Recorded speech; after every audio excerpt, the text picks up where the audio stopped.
has come around, COVID-19 has come around, and it's not about to stop. The effects are even much worse. So how much do we know that we've been affected or are going to be affected? What strategies are we putting in place to ensure that we are very much prepared for the effects?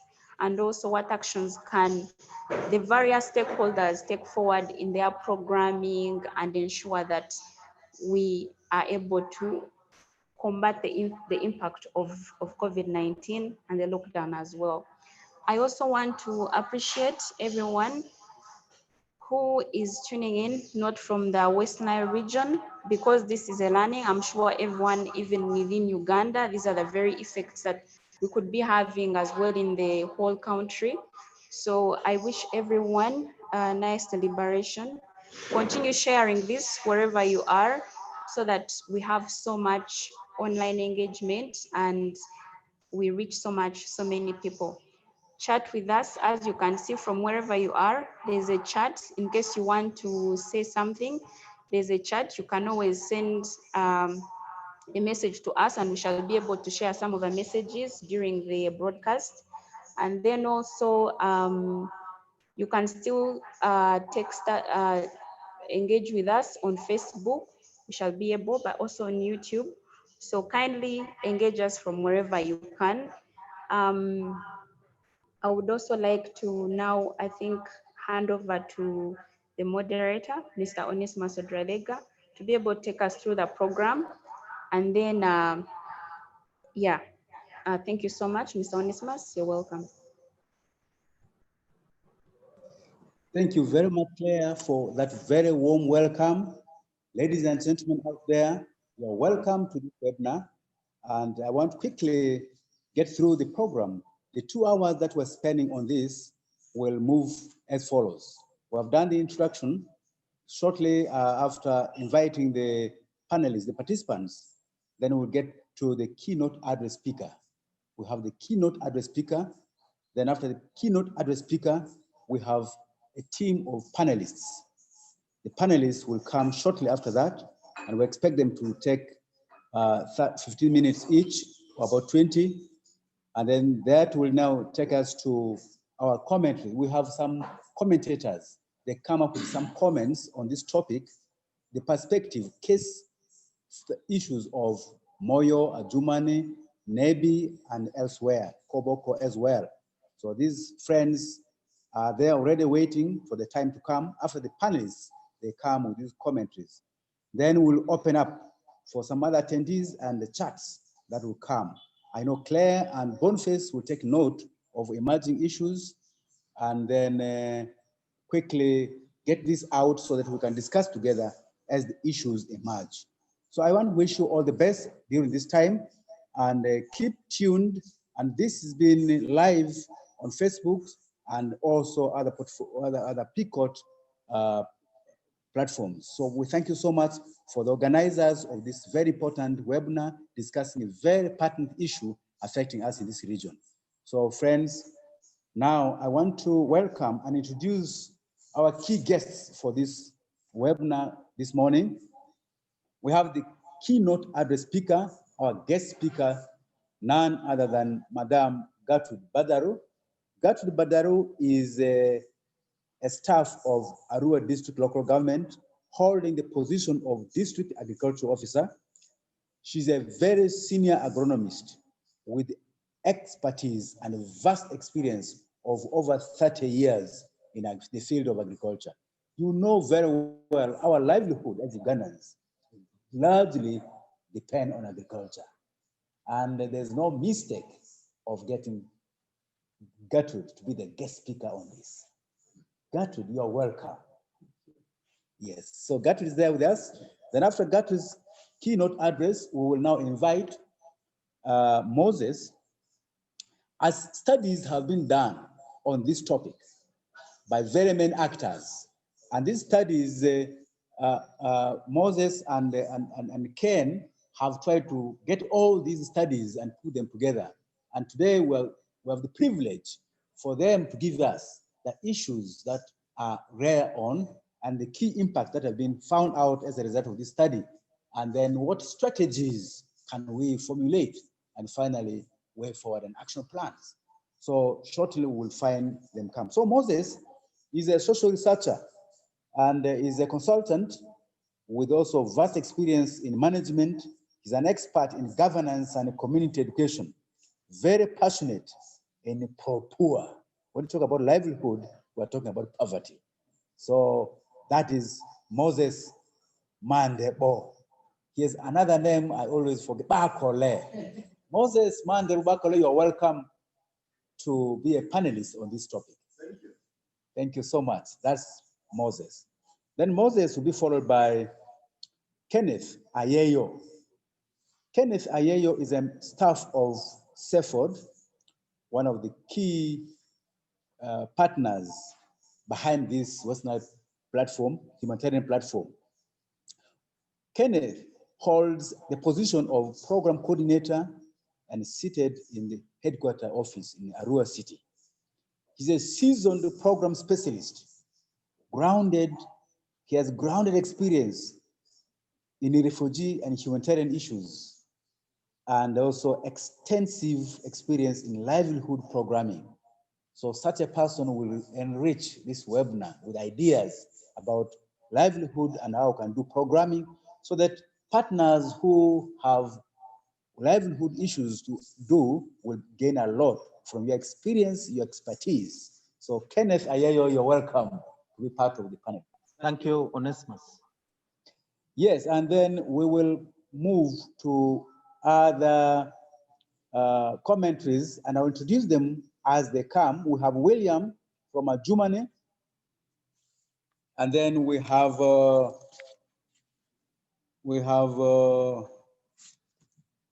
Robert from NEDI. Robert, you must be online now. We're expecting Mawa to join us. Oh, thank you, Robert. Oh, that's very good. Thank you so much. NEDI is online. NEDI is not tuned. That's very good. So shortly we'll also have William Mawa joining in, but Moses and Ken will help the Arua city scenario issues within the center. I'm online. I'm online. Oh, wonderful. Yes, I'm back online. Thank you so much. Thank you so much for being online. Keep online. So basically, friends, that's the team. I'm Onesimus Dralega, the moderator. I'm basically a retired teacher, retired civil servant, retired program management specialist. So now I've retired to do so many things. And now you're welcome to be with us. And shortly we will now go and invite the keynote address speaker. But before we do that, listeners out there who have already joined us, I see many already joining us. You're welcome to join us. Uwete Joe is joining us. That's very good from Zombo. Thank you so much, George. Keep online. So all these who have joined us are our attendees. We will give you opportunity after the commentaries later to come. So we'll be together. Thank you so much. May I have the pleasure and honor to invite the keynote address speaker, none other than Madame Gertrude Badaro. Thank you very much.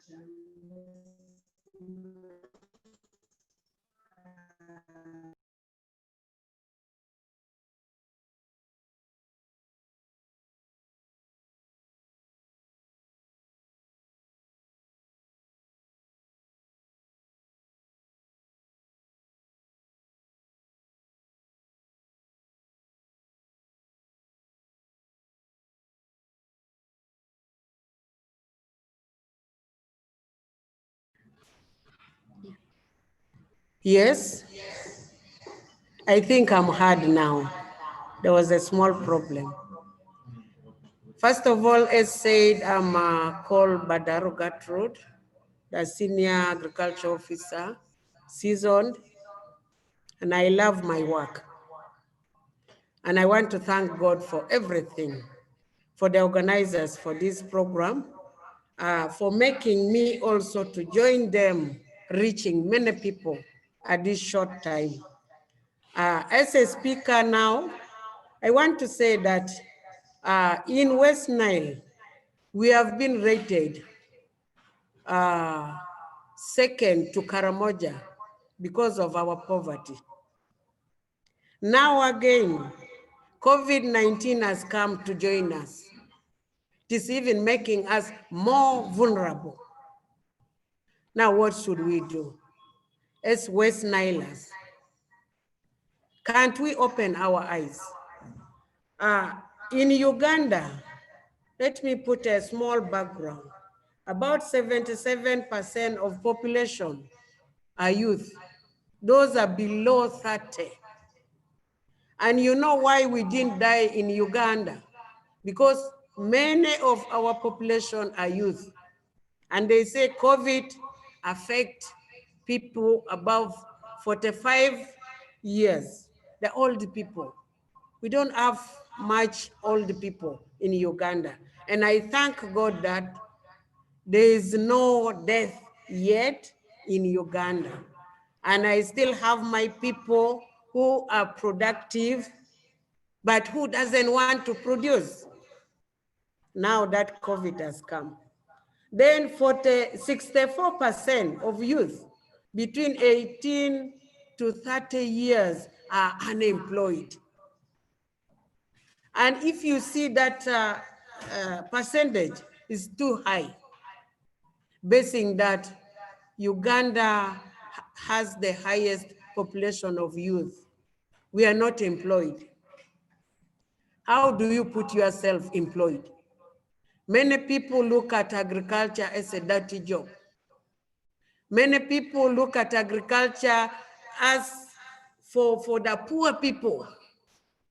When people are now getting rich, when you focus on agriculture, when you really put your mind, you invest in agriculture, you can do something. You can be seen by some other people. Elsewhere in West, when you call farmers to come for a meeting, you will see the whole compound flooded with a vehicle because those are farmers. But for us in West Nile, we are not looking at such things. So it is a problem to us.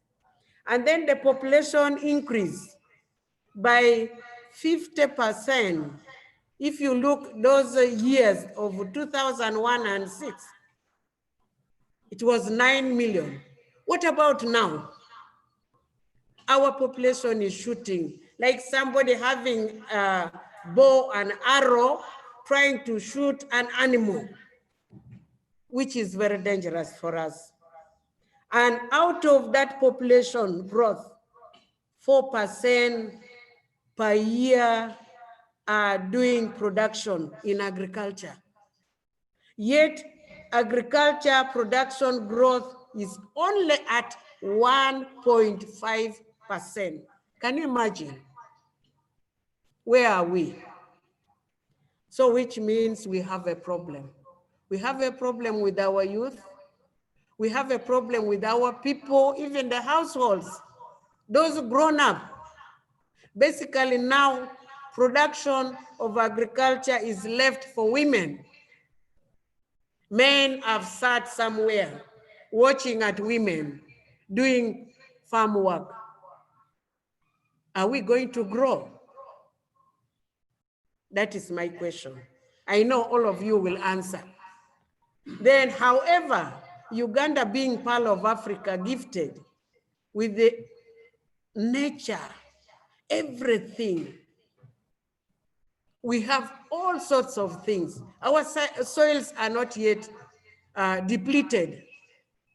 I know land fragmentation is taking place right now because everywhere you get towns, growing cities, Arua has become a city. And I know the small land will be all sold to outside people leaving agriculture behind. So where are we heading to? We are now selling land to the foreigners. The land which you can put something and you get your money, we are now using it anyhow. So that is our problem now. The only thing what I want to put here is, let us try to change people's mindset. We have a negative mindset in agriculture. Yet agriculture is the backbone for this country. For Uganda, where are we? How are we going to advise, especially we who are leaders, who are trying to talk to our people, who are trying to talk to, open the mindset of our people? Where are we? That is my cry. COVID has done a lot. Since March, we have been locked down. And there are many challenges coming up. You see men at home, they are restless. Women are doing the work alone. And if a woman thinks of doing the work alone, when many people are going to benefit, a woman will say, I'm tired. Now, what do we do? There's a problem of gender-based violence. Men are now taking part of committing suicide right now, when they are the head of their family. And in a family, a man should see that there's a food security. When there's no food in the family, that is not a right family. So this is what I'm really trying to put, and our people down there are suffering.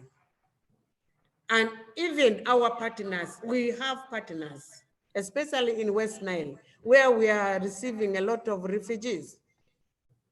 So the partners are trying to help the government, and they are doing their best. But because of the poor mindset, the negative attitude towards work, towards production, towards agriculture, people are just looking at the partners. These are people who are providing. Every moment you call people for a meeting, is their sitting allowance. Now politics is coming. People are just waiting for the politicians to come with their 2,000 shillings per household. Are you going to grow in that? So my dear friends down there, I want to say that as a leader, we have a very big task. We still need to sit down and do something else, get a new strategy to help our people. Recently here in Arua at the borderlines, you know, Arua city is surrounded with many countries. The issue of sexual abuse on women, on children, is growing a lot. And to make it worse, because we have a lot of border points, these are truck drivers who are trying to disorganize our women because economically they are not empowered. So this is where we are lying. And today I'm happy that we are trying to combine effort. What should we do? We are going to come with a strategy. We are going to have the way forward. What should we do? Government is trying. There are many programs of government ongoing. We have youth livelihood ongoing. We have women fund, which is there for women. We have ACDP, where you register, you are put under matching grant, but people are not showing interest. So we really don't know what to do, but this is now the time we have to open our eyes and see what we can do to help our community. I know partners are doing a lot. We appreciate them as a government. And we still continue to tell them that let them not get tired. I know with the COVID, all the funds are channeled to look at COVID. But what next? So that is what I want to put for now. And I hope I will continue if time allows. Thank you very much for listening. Thank you very much, Madam Gertrude Badaru. I know whenever Gertrude speaks, that moves me because she brings out issues that pinch us. And I want to appreciate you, Madam, for those very pertinent issues. You have really clearly told us that the livelihood issue we are talking about is rooted in agriculture. Because we know Uganda's backbone of 80%, the livelihood is in the garden.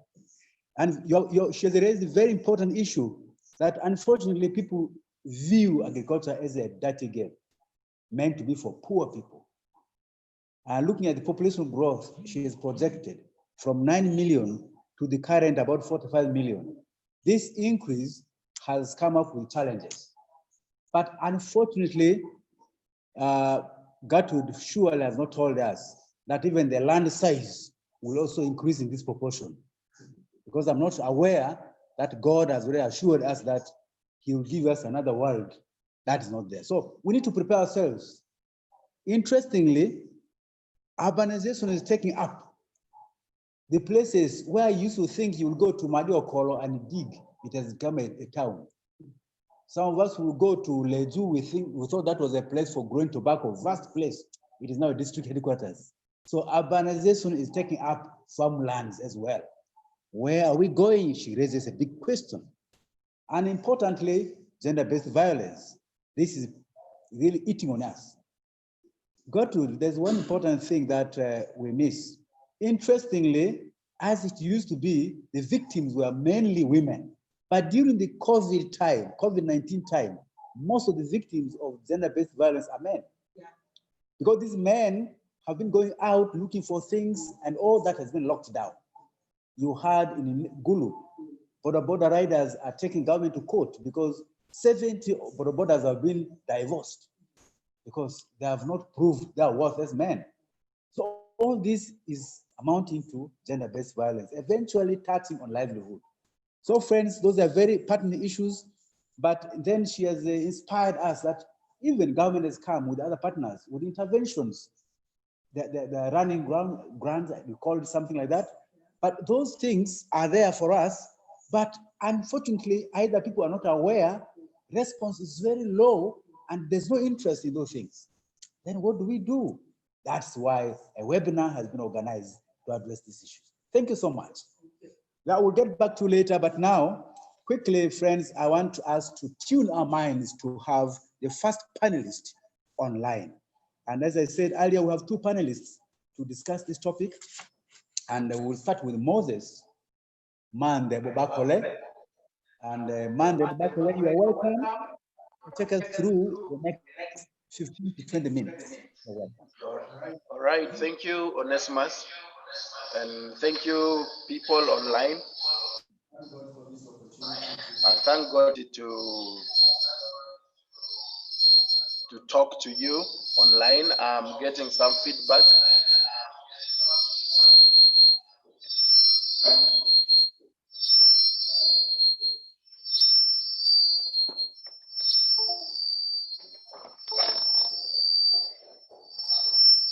Feedback on my mic.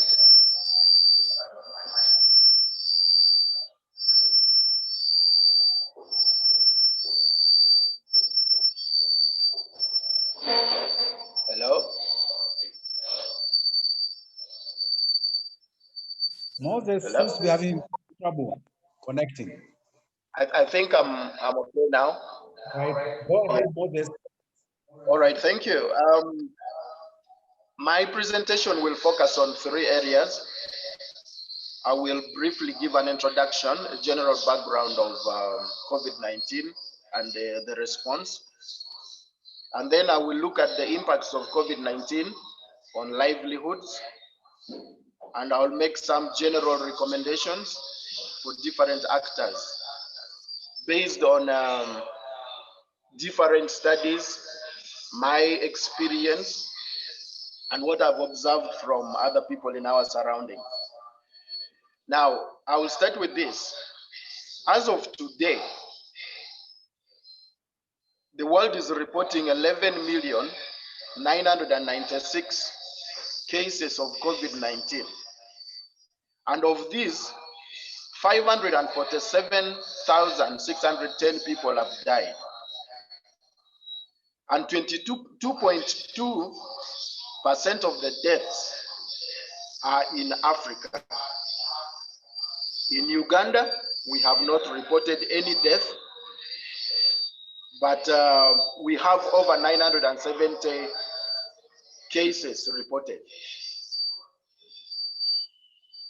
43% of COVID-19 deaths are from the world's top 10 healthcare systems, while the world's worst 10 healthcare systems bear less than 0.1% of global COVID-19 disease deaths. UK, the world's best healthcare system, has reported 44,517 deaths, while Sierra Leone, the world's worst healthcare system, has reported 63 deaths as of today. At the global level, it is expected that poverty will increase for the first time since the 1998 Asian crisis, with about 60 million people being pushed into chronic poverty in 2020 due to the impact of COVID-19. Now, we all know that the bulk majority of poor people are in Africa. Uganda is one of the most impoverished countries in the world. And as we have just noticed, West Nile is one of the most impoverished regions in Uganda, second to Karamoja, the second poorest region in Uganda. For Uganda specifically, the Ministry of Finance, Planning and Economic Development preliminary assessment done in March 2020 anticipates that there will be an increase in the number of poor people by 2.6 million. And when the majority of the poor people in the country are from West Nile and Karamoja, you could probably just directly divide the 2.6 million people, partly for Karamoja and the rest for West Nile. That means this poverty as a result of COVID-19, the burden is going to be borne by West Nile. Generally, I think that there is more harm being done to our livelihood security by the response strategy adopted by Uganda other than COVID-19 itself. In this presentation, I'll look at livelihood as a means of securing the necessities of life, including people's capabilities, the assets, the income, and food security. In other words, how we want to look at how COVID-19 has affected the capacity of the people of West Nile to secure the necessities of life. Now, that takes me to my second item, the impact of COVID-19 on livelihoods. While commendable in terms of efforts to contain the spread of COVID-19, the economic impact of the movement restrictions, the lockdown, the halting of socioeconomic activities have both immediate and long-lasting implications for the people of West Nile. I will start with this. Number one, the rise in prices of food commodities in response to the rush to stock food negatively affected food security and the welfare of the population. Considering that food constitutes 45.5% of households' monthly expenditure, price rises have had a devastating effect at household level. In other words, people pay more and you get less. Number two, more than 17.5 million people, pupils and students who are supposed to be in school are currently at home. The loss of the time in education is going to hit the poorest and the most vulnerable the hardest. Education globally is known as a key variable in reducing vulnerability to poverty and increasing household resilience to shocks like COVID-19. So when people are not in school, that means their capability, their capacity to be able to counter shocks is reduced. The closure of workplaces, shops, markets for a long period, already 3 months plus, this has caused unemployment for many people. And the direct impact is on income security due to loss of wages and profit income that people would earn from the gainful employment they had. Many people in West Nile have lost their capital base through the sale of productive assets to finance food needs and offset loans with money lenders and banks. Ultimately, when you're tight, you need food, and you have a generator which was necessary for your work. You have a computer that was necessary for your production. You have a factory machinery. You end up auctioning it, you end up selling it off to be able to get money for food. And this has happened. Businesses have also lost large amounts of stock directly through expiry of goods. I have seen shops that have poured down trays and trays of eggs because they have expired. In Arua of recent, the price of eggs dropped significantly. But when you buy that one tray at that low price, what you get to eat is probably half or less because the rest have expired in the shops. Now, not only this, a number of commodities people have lost, and this has not been documented, and probably there will be no compensation for the business community that has incurred these losses. Furthermore, there are well-known disparities throughout Uganda. UNDP has reported that, the government knows about it. While Kampala, the central and western regions have seen improvements in human development, West Nile sub-region is left behind. This means that the West Nile population is hit harder by the economic impacts of the containment measures than any other region. The lockdown, as the keynote address speaker had said, is characterized by conflicts. Conflicts not only in households, even in neighborhoods, between landlords and tenants.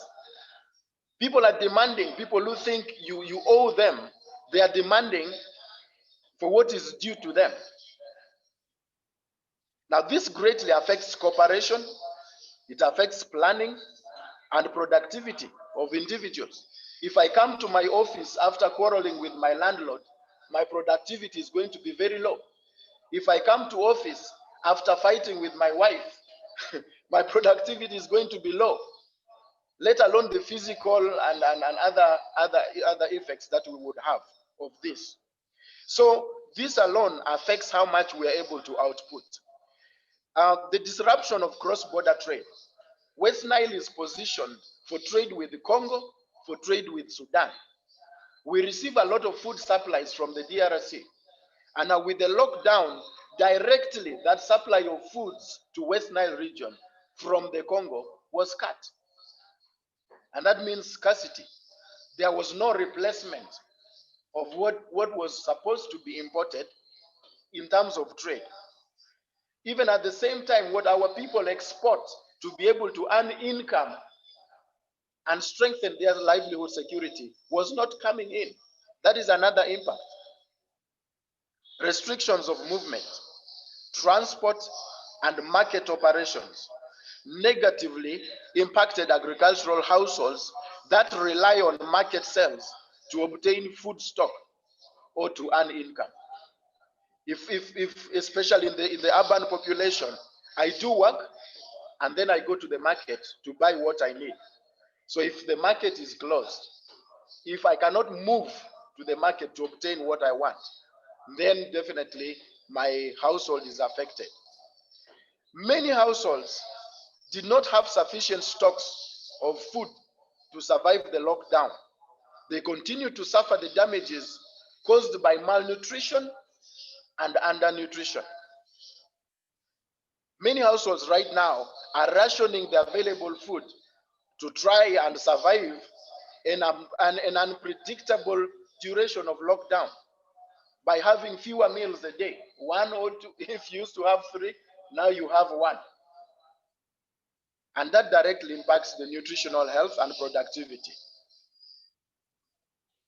Food insecurity increase vulnerability of households and increase overall insecurity, with the young boys formed in gangs reportedly robbing mothers who are coming from from markets.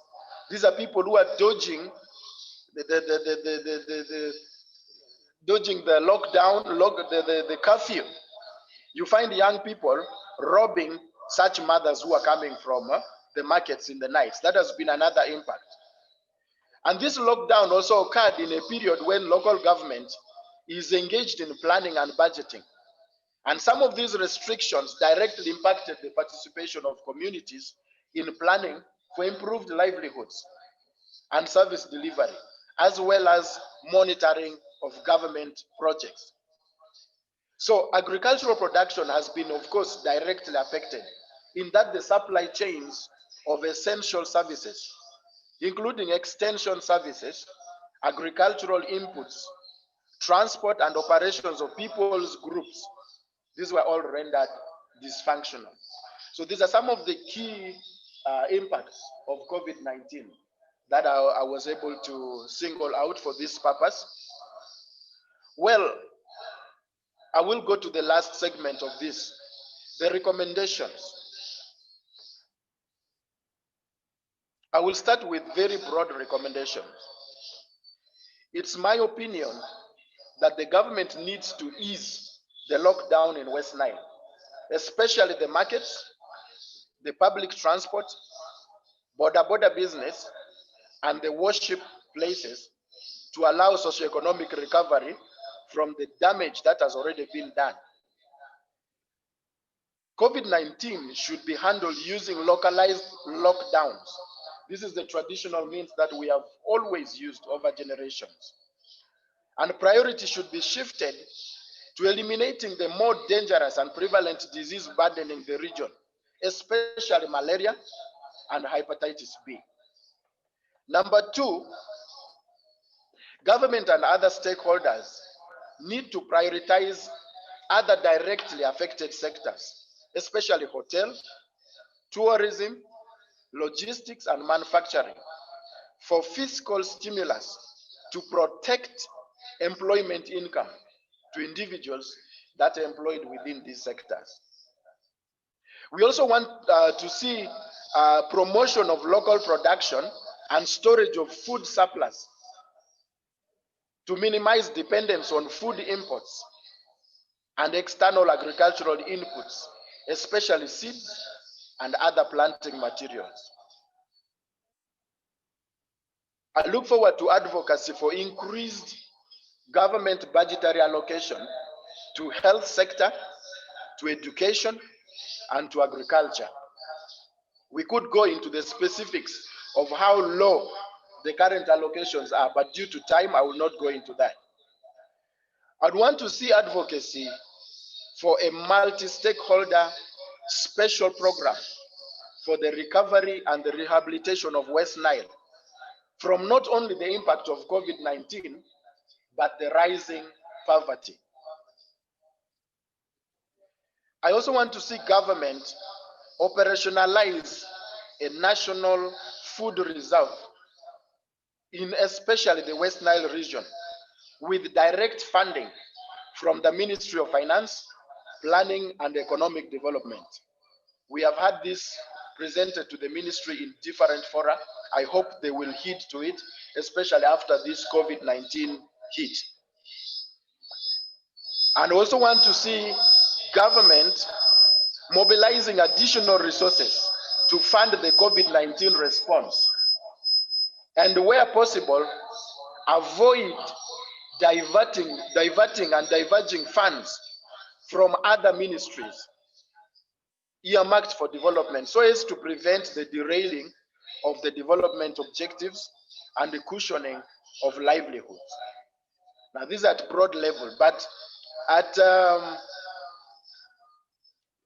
social protection measures that I think could be viable. One, government can scale up the existing social protection programs and repurpose them to protect the most vulnerable, especially the elderly, we already know, the poor, persons living with HIV/AIDS, and people with other predisposing medical conditions. For the poorest Ugandans who rely on public transport and economic activity in markets and who do not have savings, there need to be temporary safety nets. We would want to see a scale up of the ongoing food distribution in support of the most vulnerable. The number currently supported is very low, so the government can scale this up. I want to see the establishment of a physical and automated platform for coordinated and resource mobilization for support to the poor and the most vulnerable groups affected by COVID-19. My attention is also drawn to persons in gainful employment who may have been laid off, and probably because they're on leave, they are not able to earn money.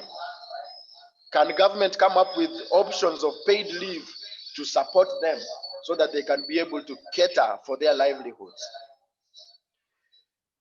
Decreasing of interest rates and increasing access to loans and financial services at both Bank of Uganda level and the commercial banks level. And then we want to see government working with the private sector to ensure that the country has adequate food supply. Map out the food supply chain actors within specific areas like West Nile and link them up so that we don't have this helter-skelter response where we are not sure of food, we are not sure of the basic survival. If food is not there, there's much that we can do as a harm to ourselves. Then there's need to protect basic service delivery. Stakeholders need to support the respective ministries and the key sectors to ensure that Ugandans have access to basic social services, including water, electricity, health, education, and livelihood support. Government should work with utility companies to subsidize the burden on the households in paying bills while getting to work is quite increasingly difficult. And government needs to work with the civil society and private sector to innovate ways to support vulnerable groups. So when I look at this and many other recommendations that would come up probably as we continue discussing, in conclusion, I would say that the impact of COVID-19 are too far-reaching for policy decisions to be driven by epidemiology alone or by the health sector alone. The lockdown damage to the economy, education, psychosocial well-being, and social services provision and livelihood security must be stopped through a new, holistic, multi-sectoral, and broad-based COVID-19 response strategy that prioritizes people's livelihoods. So I'm looking at different sectors, not only the health sector, discussing how or directing this nation on how to respond to the COVID, because the impact is not only on health. And that will do it for my presentation. Thank you very much. Over to the moderator. Thank you so much. Thank you so much, Moses. Thank you so much, Moses, for taking through all this. You have discussed this topic very well. Ladies and gentlemen, listeners and viewers out there, we are right now on a webinar to discuss the impact of COVID-19 on the livelihood within West Nile region. And this webinar has been organized by the West Nile Humanitarian Platform. So right now we're online. We thank you so much for joining us. Shortly we'll open to you so that we have a joint discussions. But just before we do that, we still have one panelist on, and Moses has really given us an overview of many studies that have been done on this topic by various partners and actors. And I'm very happy, Moses, for being able to analyze all these studies and giving us a very informative position about this. Particularly the recommendations you have done are quite pertinent, and I know civil society organizations, government agencies, every other person is taking note on this, and later we'll get more views on some of these things, like creating food reserves, easing lockdown, privatizing some service provision things, and creating easy access to basic needs like water, electricity, and other things, that government and civil society organizations have a joint action to address minimum wage and current issues. We know this private sector, like schools, private schools, the staff are crying, no salary, all these things are affecting a lot. And he concludes by saying lockdown does not only affect health sector, it is a multi-sectoral, has done multi-sectoral damage. And so very many sectors need to come in and show interest and have that in their planning. I thank you so much for giving us this very good presentation. Now we'll quickly move to Kenneth. Kenneth Ayeyo is the second panelist. Kenneth, are you online? Yes, Kenneth, good morning. I'm online. Can you hear me well? Yes, you're online. Thank you, Kenneth. Go on. Thank you so much, moderator. Thank you so much, my sister Gertrude. And thank you so much, Moses, for that elaborate summary from various studies and so forth. My colleague, Moses, has already given elaborate statistics on what's happening worldwide, the impact of COVID in terms of death, in terms of recoveries, and so forth.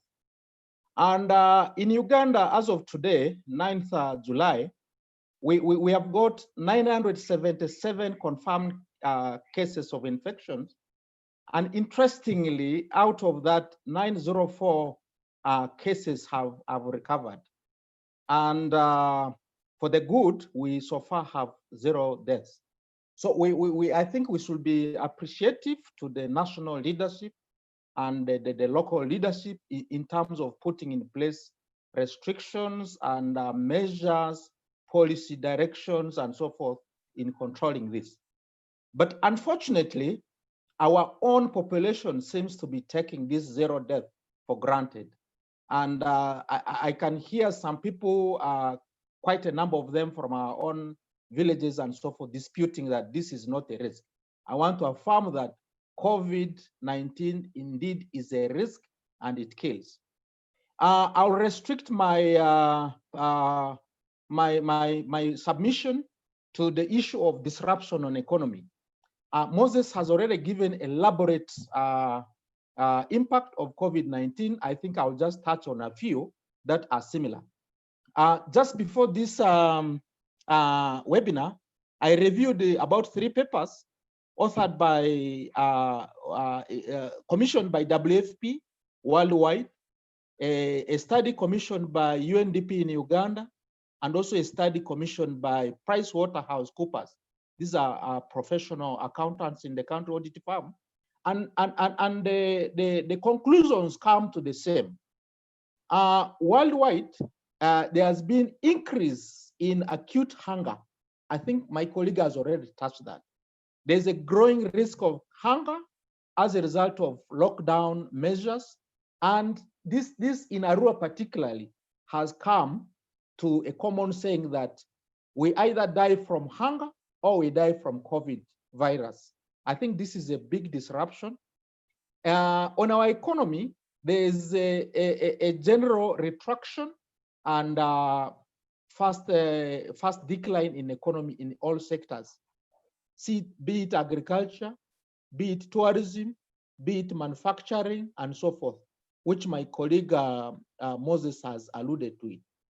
Now, coming to the specifics, what is the impact of this COVID-19 pandemic on households, on economies, and on businesses?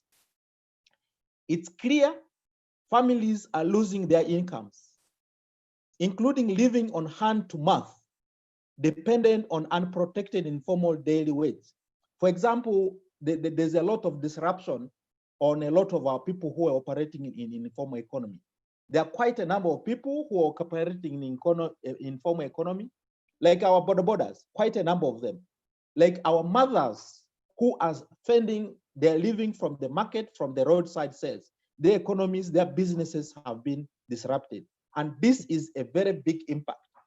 Yes, my sister Gertrude said that much of our community are reliant on the agriculture. This is a rural community. How about the community which is living in town and in urban centers through informal trade, informal businesses, and so forth? This has been disrupted because of restrictions. Number two, there is disruption in the flow of food.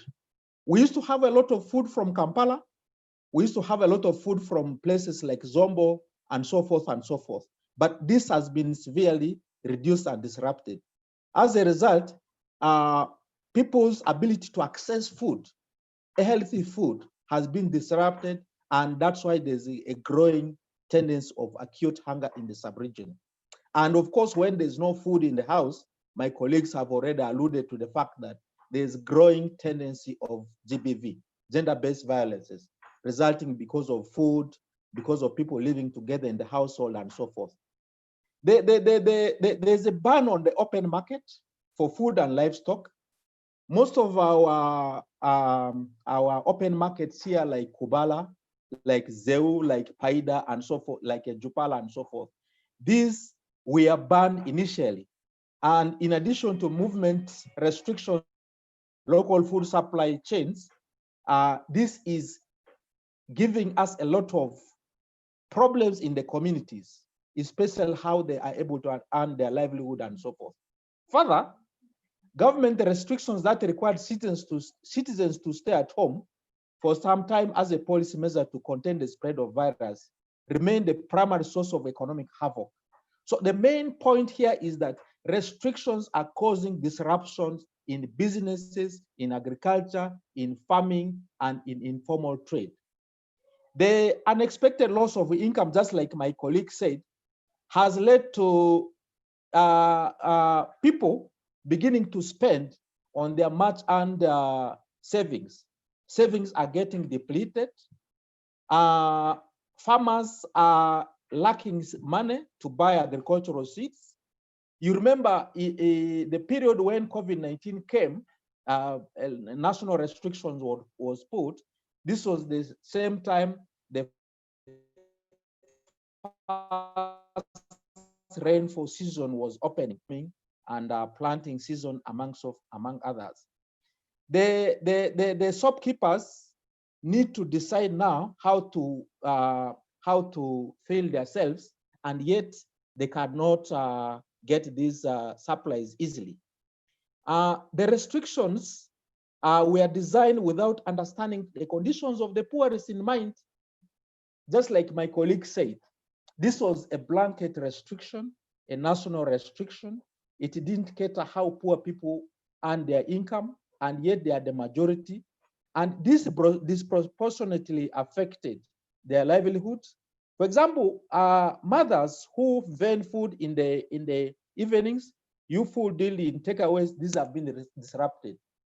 2 days ago, I was in Paida, and I've been going to Paida in the last 6 months before the COVID-19 onset, and I was shocked. Paida was like a ghost.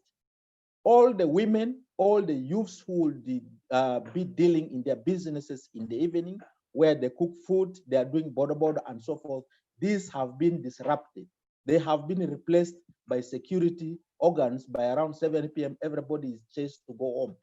So if people's livelihoods have been disrupted, what is the alternative?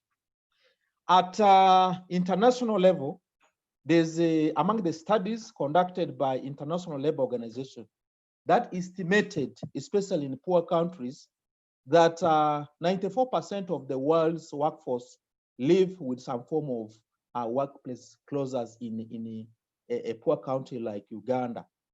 The lockdown measures severely curtail people's ability to work. So when people are restricted from work, then it's difficult to get their daily living, daily earning, and so forth. So what are the coping measures, coping strategies? Many families and the unemployed, just like my colleague said, started spending their savings. Remember, these are savings which are a form of social protection, and they're spending them too early than the right time. These savings are for consumptive measures, not investment into things like housing, buying household assets, and so forth. Now, they resorted to borrowing money without future of paying back, selling productive assets as means of transport, consuming seed stock, which would have otherwise been used for planting and so forth. And further, many households reduced on non-food expenditures and relying on less expensive food, which of course brings in the aspect of nutrition. Some families resorted to skipping meals or reducing to the number of meals or limiting the portion size. In most cases, children who are seen to be a little weaker will be fed, and the adults resort to either 1 meal in a day or 2. And this is not good to the health of our population. I would like to suggest quickly 3 quick ways as a way of coping up with this situation. One, I propose that the agriculture sector must be a national priority, as it is, to ensure disruption-free production and supply of food commodities continues. This has been taking place, but it's not enough. It's still too little and a little too late. I think the supply flow chains of all agricultural commodities must be left open. Any disruption to agricultural labor inputs will be detrimental to the food supplies for the next season. So we need to increase openness and free access to planting materials, agricultural inputs, and even agricultural labor. In countries like outside Africa, most of the agricultural materials are getting rotten, like in Europe, because labor cannot be easily accessed. Number 2, we need to engage the government to bring in economic stimulus packages that target the poor.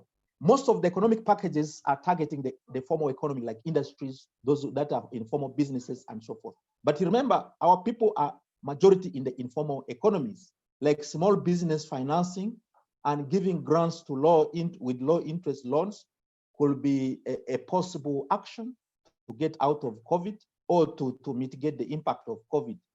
And quite a lot of our people have borrowed loans just before the onset of loans.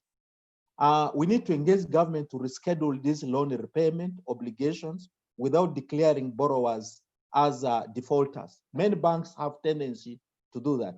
And I think the same things should apply, just like my colleague Moses has said, the same things should apply to the issue of rents, because tenants are under heavy pressure to pay rent. But I'm glad government has put in place a situation where rent has to be delayed until when the situation improves.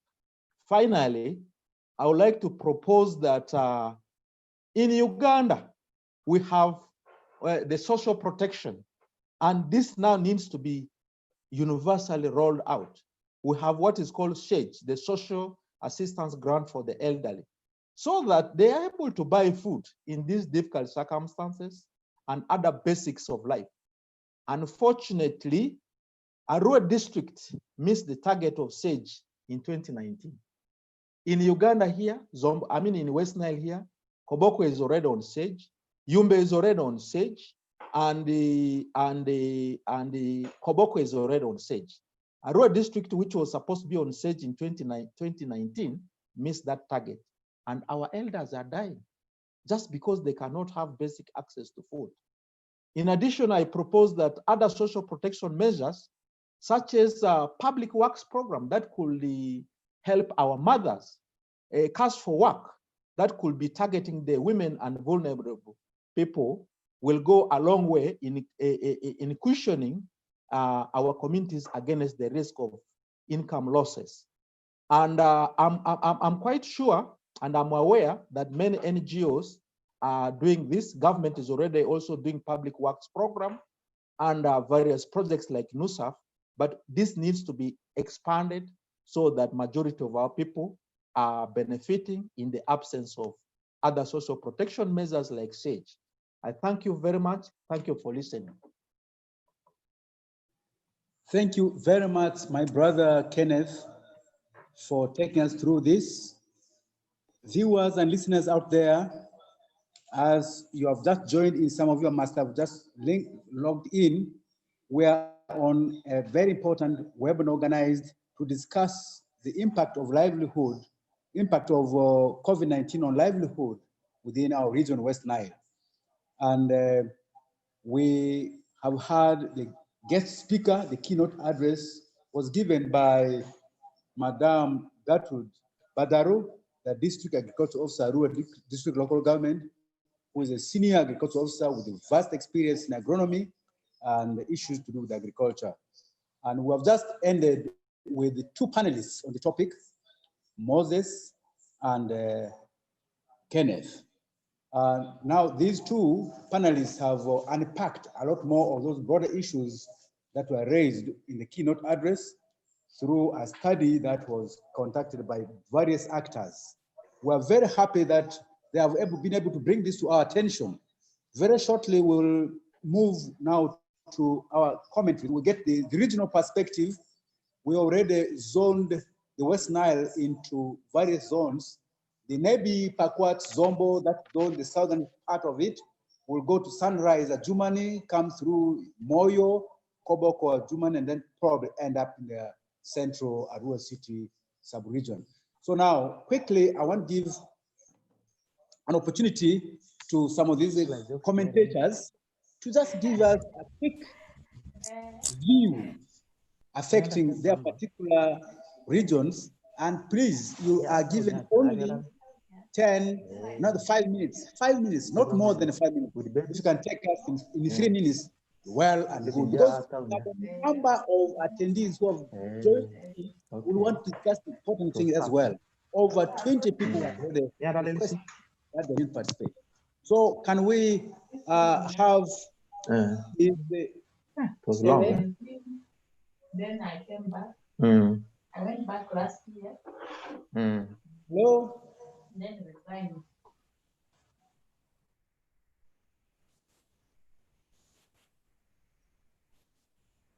Can we have Robert? Are you with us there? Robert. Yes, please. Yes, please.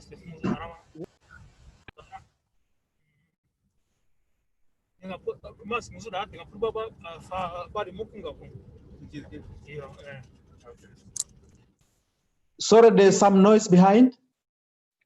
Yeah.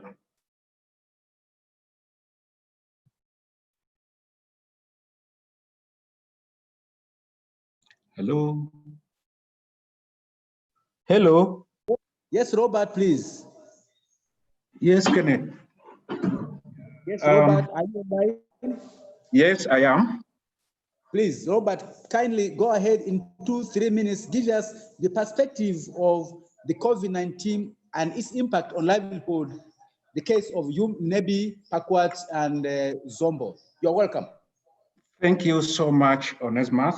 Thank you so much, Moses and Kennedy, and great thanks to the keynote speaker, Madam Gertrude. I'm Robert Bachalira. I work for Agency for Accelerated Regional Development, AFAD, an NGO based in Nebi.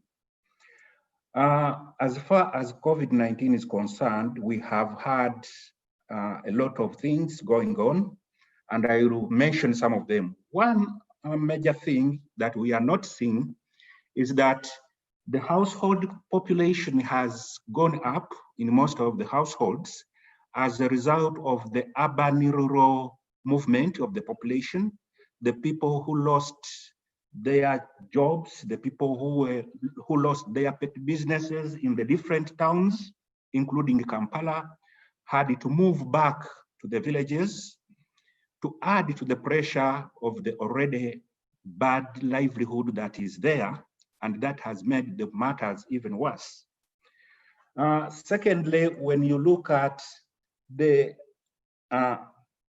income generating activities, people in the region normally, most of them are doing fishing as a business, fish selling in the different places. And for this, they need transport to move from here up to the river, to Pakwach, but they can no longer go there because of the restriction on transport. Therefore, household income has been affected to a great extent, and that has a direct bearing on the livelihood of the people in the area. We have a number of activities that are done by farmers, knowing that farming is a major contributor to livelihood in this community. These activities are done in groups, for example, savings groups, for example, farming as a group, people are putting labor together to do their farming. But then because of the restrictions on the number of people who can be together, this has also been disrupted. And from the civil society organization background, we also believe in giving inputs to our farmers, but then the access to the inputs has been a big problem. I will give a particular example of seed. We have gone to many seed companies, and the response we get is, we don't have seed. And the reason lying behind this is, when there was government arrangement to distribute food, everybody, including the outgrowers of some seed companies, ended up selling everything to government, because then the prices were better than what was on the open market. So all these things were sold and distributed to the members. So getting inputs is very difficult. And because of that, the prices have gone too high. And then we find that even those that would have these inputs, because their processing areas were closed for some time, they cannot give us these inputs at the right time. We have also noticed that in some cases, the enforcement of the regulations on COVID has been misinterpreted by some of the enforcement agencies. Because when the president said that agricultural activities should be left to continue, many of the enforcement agencies took agriculture to mean digging. Therefore, anything that is not digging, they felt that is not supposed to be one of the activities that has been allowed. But apart from digging, farming or agriculture has many other things. We have the markets, we have those savings associations, we have the trainings. There is no way we can give out inputs, high quality inputs, and we fail to train the farmers. Now, if you are to train farmers who are in a group of 30, it would mean that you have to divide this group into 6 different groups of 5, 5, 5. And you are going to, one would be group 5 to 6 times. That has affected the cost of operation by the civil society organizations that try to support the farmers in the production, looking at production of farm products as a pillar on the livelihood of the people. Finally, my final comment is on the general resilience. COVID mainly started in March. The effects are still going on. People don't know when this is likely to stop, but I can tell you that even those who had tried to have some reserves have depleted them, and they are not aware of what is coming next. They don't know when this COVID thing will even end. Therefore, it is important for us as civil society organizations and as people in leadership positions in the community to come together with these different communities, different members, to see the way forward to come over these effects. Thank you so much. Thank you so much, Robert, for raising very important things. And these things are not only affecting Nebi or that region, but I think this cuts across the whole region, because issues to do, I like the issue you have raised about restriction of transport. We no longer enjoy the Angara coming from Panyamuru because transport has been restricted. And many times the culture is that we go for communal work. There's communal labor where people gather together and work on garden. Because of these restrictions, that is not easy and not possible. And besides, some farmlands are very far. Madam Gatun will agree with me. People now go and get land very far, 20, 30 kilometers out of this town. And where they get the land, you cannot get local labor force. You are forced to ferry people to work, and this is against the restrictions. All these things, I agree with you, Robert, have impacted so much and will have so much and affecting our resilience. I thank you so much. And quickly, can we move to William? William, are you online? William, oh, William is not online. Perhaps Mawa is there? Yes, Onesimus, I'm online. Thank you so much, Mawa. Can you give us quickly 2-3 perspectives on this topic from that end?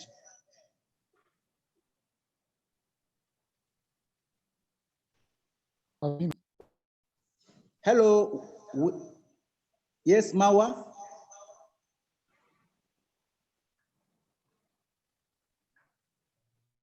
Hello, Mawa, are you on? Some connectivity problem? William, yes, William, please. I think we can give him our time to respond. Let's, okay. Right, now, Yeah, William thanks, interruption with my network, but can I go? Wow, there's a challenge. Yes. Now, hello? Wow, there's a current problem. Can we try? I'm back online. I received a call, so. Oh, Mawa, I can see you now. Quickly tell us where you're calling from and people get to know what perspective you're getting up. Please, in 2-3 minutes, can you give us your perspective? Yeah, thank you so much, Buan Onesimus. I want to, first of all, thank the previous speakers. I think what they have given is a general overview of what happens in the whole of West Nile, given that we have a homogeneous demographic spread out. But basically, what I want to look at is what exactly happens from the corridor from Koboko to Moyo. Just like the other previous speakers alluded to, I first want to clarify one thing. I think it will help us to give the perspective even more.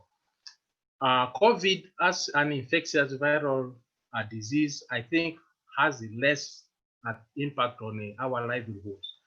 What has had a very much impact on our livelihood has generally been the government response, especially the preventive preventive measures against the spread of the COVID. This includes the popular lockdown and also the curfew. And when you look at the many livelihood engagements of our communities, they fall under a lot in the informal sector. I want to give you a case scenario of what happens in Koboko and in Yumbe.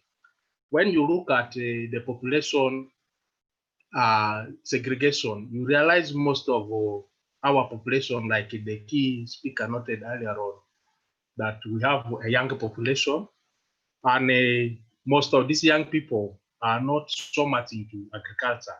They prefer doing micro enterprises and also doing artisan kind of livelihood. So basically, when you look at the coming effect of COVID, you realize that most of these services fell under what was regarded by the government as non-essential services. Let's take example of some of these services like the border operators. Most of the youth used to derive a lot of income from border. We have young ladies who used to derive a lot of income from saloons, beautification, event management. We have women who do micro enterprises alongside the highways, selling by the roadside, especially in the evening hours, selling their produce. Then we also have the business community that deals in businesses that are richly linked to financial services, that is credits from SACCOs, banks. So basically, given the fact that when COVID came into play, most of these activities are affected. One key area that has given me a lot of intrigue has been the involvement in youth in the transport sector. If you are keen from Koboko from Arua up to Juma, you realize most of these people involved in the management of this the transport system, the conductors, the tours, and all that. So with the coming play of COVID, all this has led to negative coping mechanisms. And the challenges have been great, especially for the youth and women. In terms of women, we very well know that with the coming effect of with the village savings and loans association, most women were mobilized in groups to do savings. And with the social distance, this has been impossible. So this has affected the savings, but also has affected the interaction of the women and the planning. Then the issue to do with the artisans, most of them were engaged in businesses that were supporting their families and putting food on the table, and all this have not been possible. So, general, what has been the most likely impact in the community? One, there's been general, like everybody said, there's been general loss of income, and this is most likely going to exacerbate the poverty levels we have already been experiencing in this region. Then too, we have had so many number of domestic violence cases, especially men and women fighting over scarce resources or non-support to family systems. This has been a very big issue. And we have been registering cases at least every week. The cases rose from 8 to at least over 10 in these districts. And then we also have youth that developed negative coping mechanisms. We have seen cases in child marriage rising up. Then we're also seeing cases of burglary and violence rising up. But out of all this, what has intrigued my thinking so much has been the issue to do with the mental health breakdown. Most the parents up to now, when you look at the issues to do with the child development, issues to do with the school, has caused a lot of problems to parents, not only to the vulnerable parents, but also the well-established families. They have completely no idea what will happen in the education sector in this year, leave alone the issues to do with the unemployment of the teachers in the private school and all this. So this has brought a general challenge to their mental health, and it's something that should be looked into very seriously. This does not segregate whether it's the person who is vulnerable or the person is well off. Something again that has, which I really wanted to look at is the issues to do with the cash flows within the region. We are all aware that most of our businessmen and also the farmers access funds credit from SACCOs. So with the effect of COVID, most of these circles have liquidity challenges. They cannot easily give credit. They cannot even go to assess potential clients.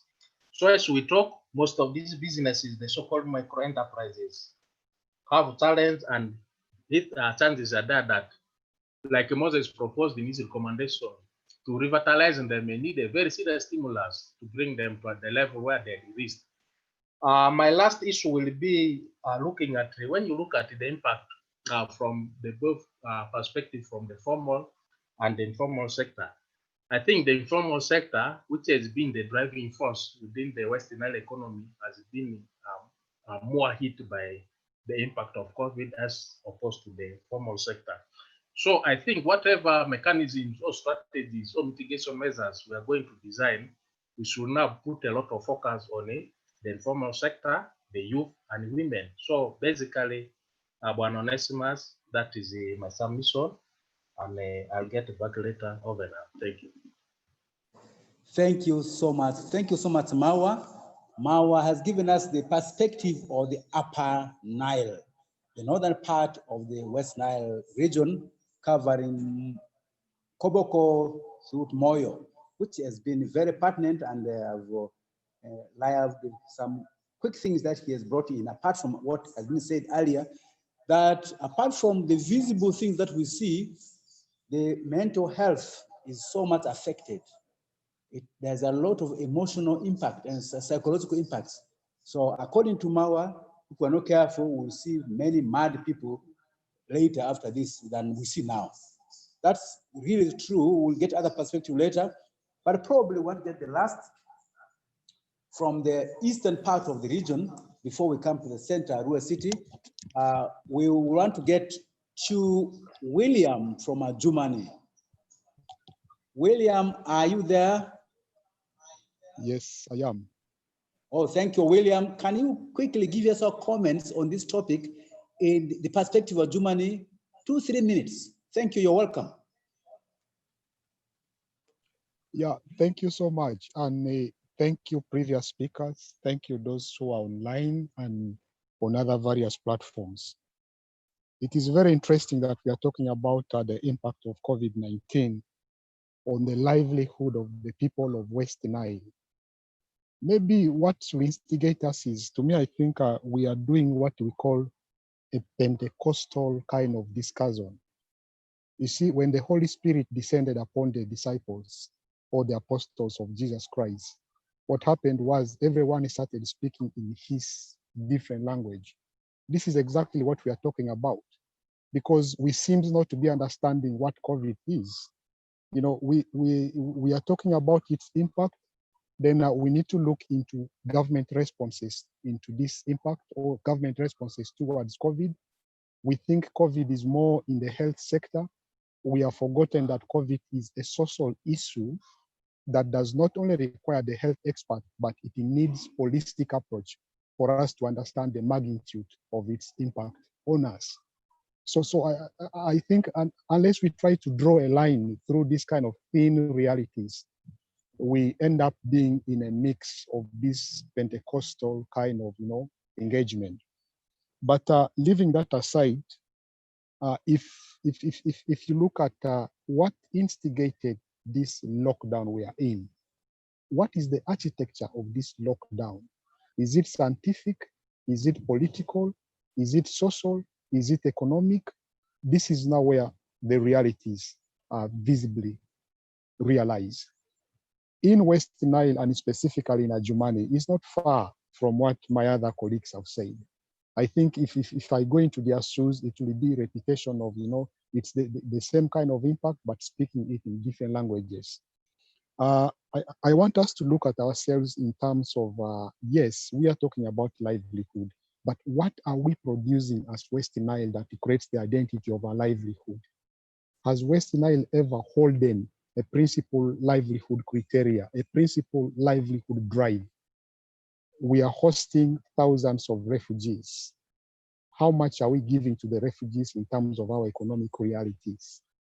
In the various businesses that mushrooms around the refugee settlements, Madame Lilian Badaru talked about the issues of agencies. how much is West Nile producing in terms of agency response as a region to the refugee plight? If we are not doing that, then we must be knowing what it means to talk about livelihood without looking at this sector. You know, millions of tons of produce are brought to West Nile region by people who do not even hold any principles in the West Nile. This should worry us because immediately in the lockdown of this COVID-19, you saw how agencies started restructuring their approaches. In the process of restructuring these approaches, where is the position of West Nile? To me, I think these are some of the things we need to define. I was a bit happy when my other colleagues were giving issues of percentage in terms of the youth percentage, the broader population percentage and all that. To me, this is quite brilliant. You know, it's like mini skirt that is too long to hide the subject matter, but too short to provoke the aroma, you know, of the competitors. We are merely provoking our aroma while we know the subject matter is hidden somewhere. So I think like many times my other speakers have talked about agriculture. It's not very far from Adjumani. Adjumani, virtually over 99% of my population here depend on agriculture. And I think also the government policy as a country is that we are an agric-born economy. Honestly, look at what is Adjumani doing that can motivate me and you or any other listener to venture into agriculture. We don't have an identity in this thing we call agriculture, both at a national level. If we cannot have identity at national level, how do we have identity at this local level? This is where the missing link is. Because you see, interestingly, when COVID-19 hit the world took into what is called, you know, segmented approaches. Every country looked into an approach that suits it better or in its best format where they can understand it well, they can look into it well, and they can internalize it well. What did we do as a country? Or what are we doing like the people of Adjumani?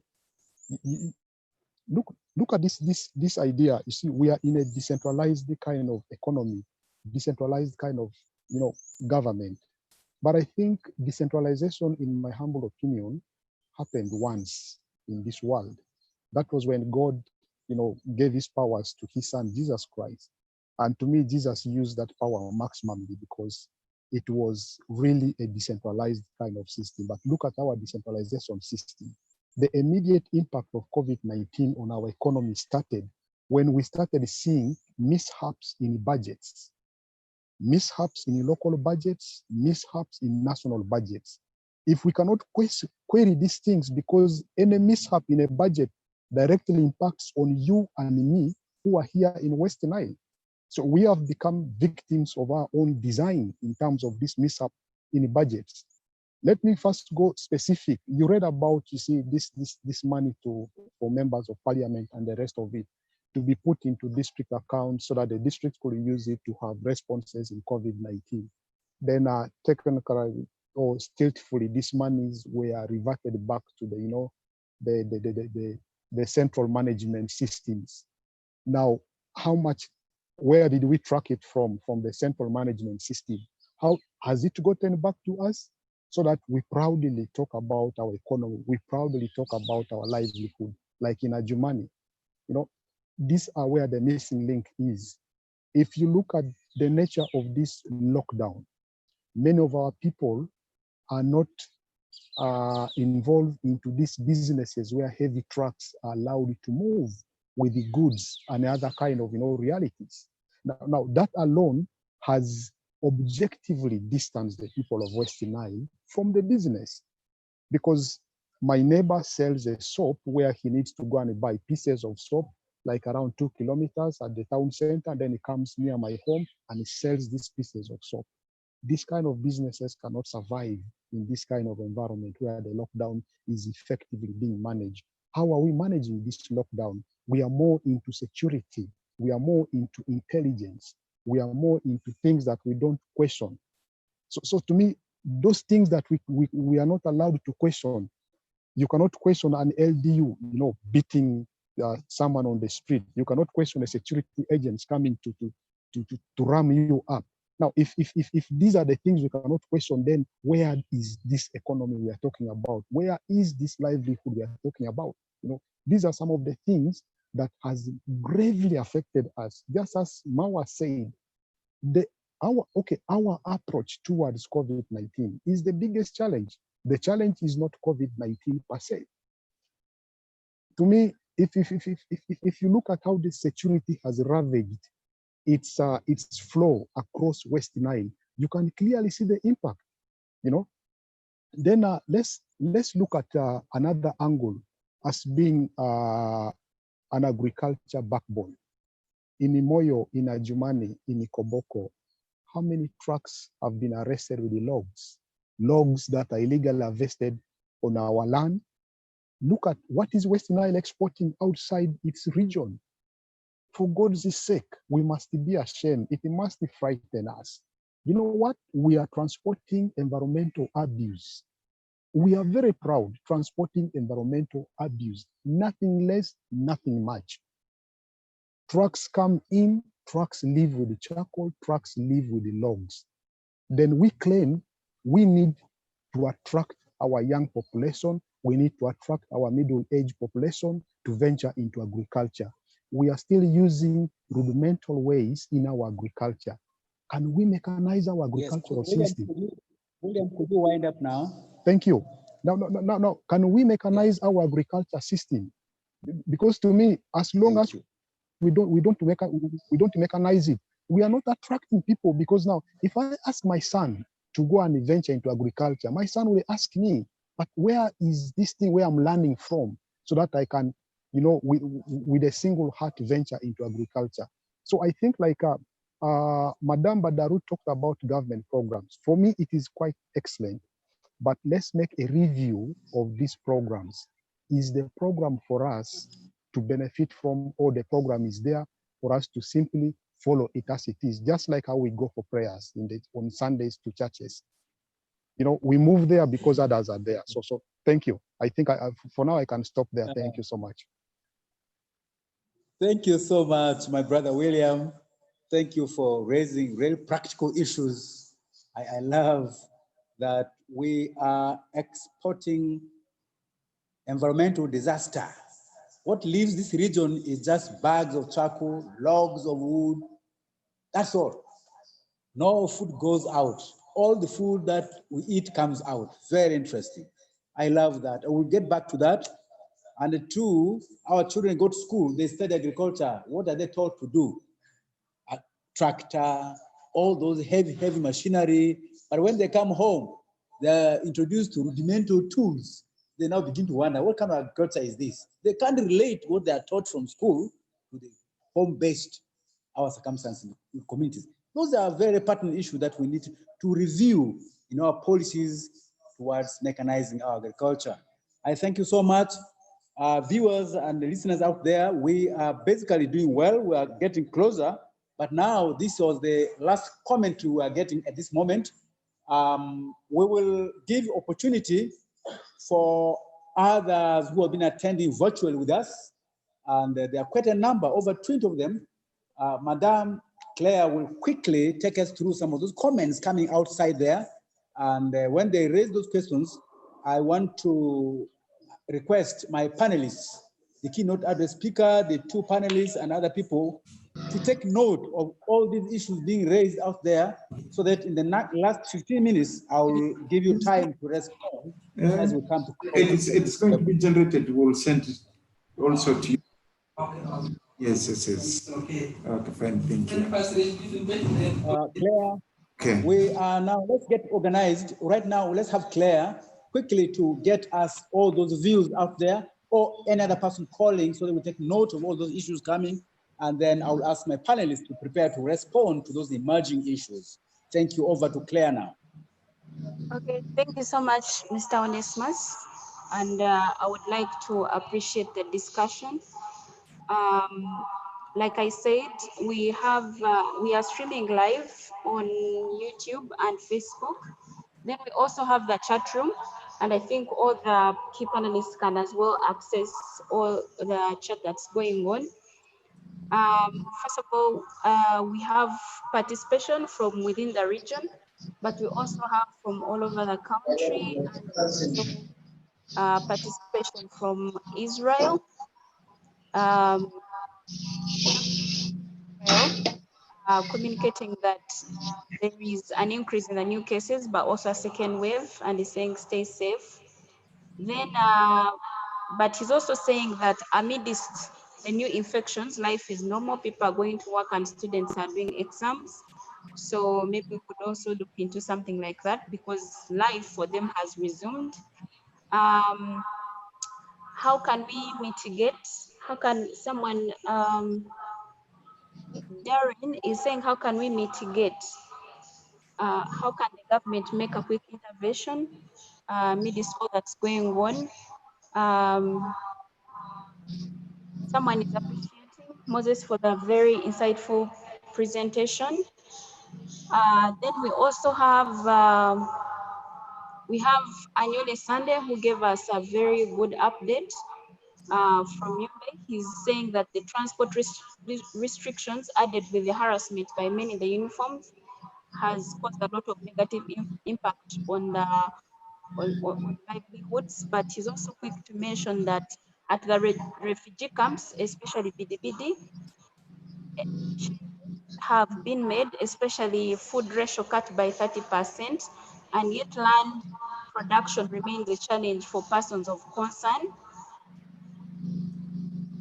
He's also saying that less or no support in terms of inputs to the persons of concern is on the rise due to the funding decrease as a result of the pandemic.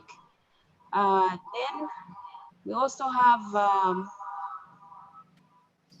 the issue of mental illness is arising due to fear, worry, anxiety, and uncertainty during this period.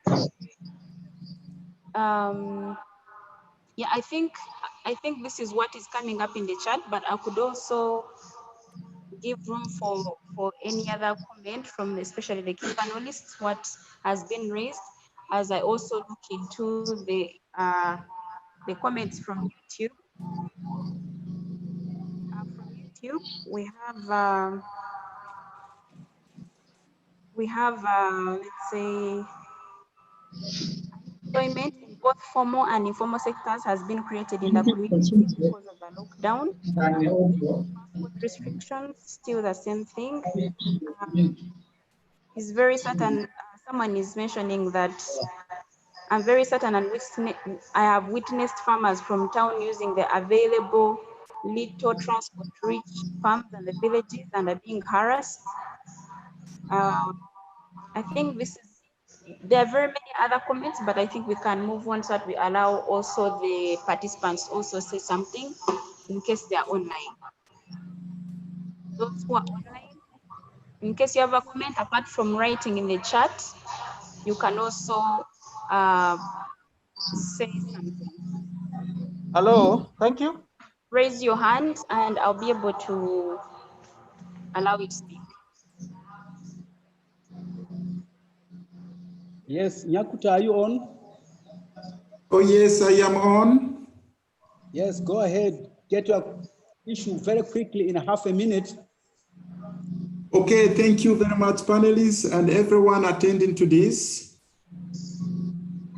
Well, I appreciated the commendable Moses. One thing I missed is the number of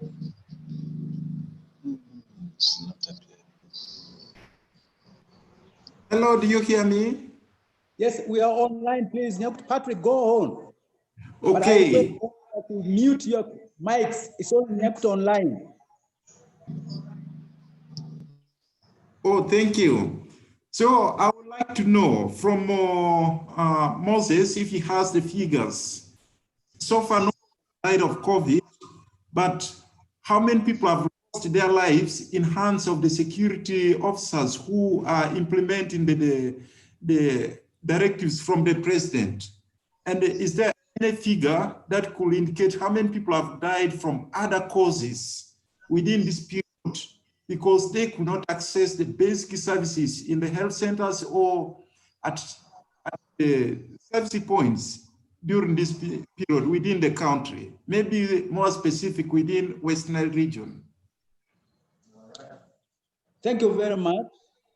Then we have Sandy online. Sandy Anyole, go ahead, Yes. you're online. This is your boss. Anyole, Sandy, you're live. Anyole, Sandy, your hand is up. You can go ahead and speak. Maybe he's having challenges. I think. No problem.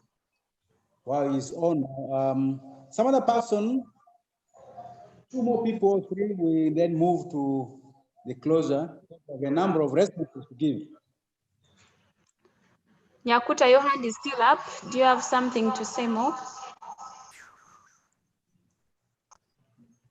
Okay. I think we can go back to the panelists. Okay. Well, are you back now? Sunday, can you hear you're live on air? Wow. We have a problem with connecting. No problem, but we'll see. When it comes in back, we'll let him know. Back to our panelists. There are issues that have come, very interesting issues, and probably we have a few things to give a response in 2-3 minutes each. Perhaps I will end with a keynote advocate, but let me allow Moses to respond to the quick one that will come, particularly on this immediate effect on COVID-19 during the course of the lockdown. Are there cases of disaster that have been caused as a result of implementing this COVID-19 in terms of harassment leading to death or harassment leading to inaccess of facilities? Do you have a response to Moses? Okay. I will respond to both. For the first question, the implications of probably the torture that has and the brutality. Hello?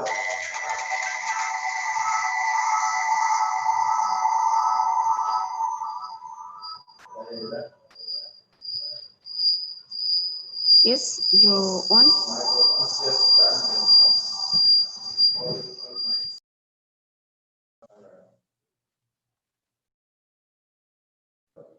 Hello, Moses, move on. I request all mics to be muted, just only Moses to respond to that. Thank you, Moses, go on. Okay.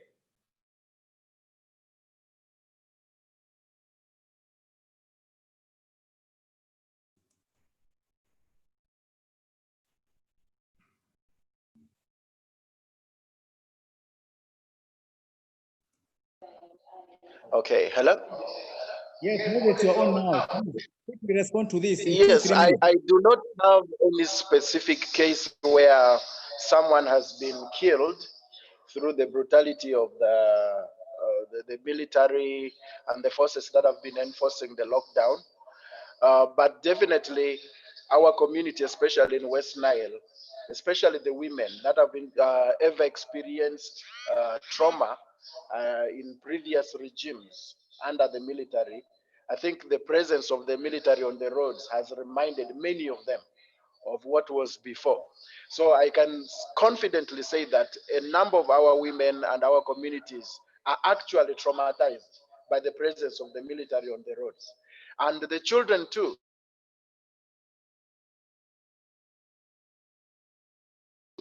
I will share a personal experience. Hello? Yes, I will share the personal experience where in my home, in the prayer time, my daughter, who's just about 7 years, in her prayers was praying that God protect us from evil spirits, and protect us from the soldiers. So when you see, that means the children themselves are also traumatized, and that is happening. But in terms of access to health services restricted by the COVID-19 response, definitely there has been a lot. We have had, especially at the World Health Organization level, they are reporting that the deaths due to malaria are going to double this year, because attention is being given to COVID-19. And indeed, as I talk, the world is reporting about 500,000 deaths due to malaria. When you look at the world meter that records the statistics on deaths. Deaths due to malaria, we are just half into the year, and we have recorded over 500 deaths due to malaria.